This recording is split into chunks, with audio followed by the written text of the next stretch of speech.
Hi guys, welcome back to my mini blog అండి. So ఈ వీడియోలో నేను మీ అందరి కోసం సోమవారం ఈవినింగ్ అదేవిధంగా బుధవారం ఈవినింగ్ అనమాట 2 రోజులది ఒకే బ్లాగ్లో తీసుకొచ్చాను.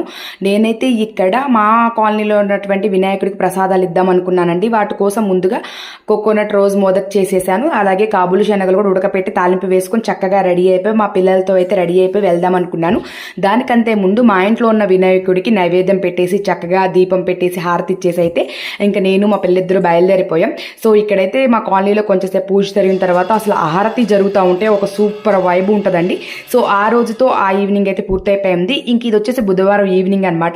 ఇక్కడ వచ్చేసి మా ఇంట్లో ఉన్నటువంటి బొజ్జ గణపైని మా వారు నిమజ్జనం కోసం తీసుకెళ్ళిపోతున్నారు. మేమెవరం వెళ్ళమండి, ప్రతి సంవత్సరం ఆయన ఒక్కడే వెళ్ళి నిమజ్జనం చేసి వస్తారు మహానదిలో. సో ఈ సంవత్సరం ఎలా అయితే ఆయన పూజించడానికి మాకు శక్తినిచ్చాడో వచ్చే సంవత్సరం కూడా ఇలాగే మంచిగా మాకు శక్తినిచ్చి ఆయన పూజించుకోవాలని మనస్ఫూర్తిగా కోరుకుంటూ బాయ్ బాయ్ చెప్పేసి ఈ వీడియో నచ్చడం ప్లీజ్ సబ్స్క్రైబ్.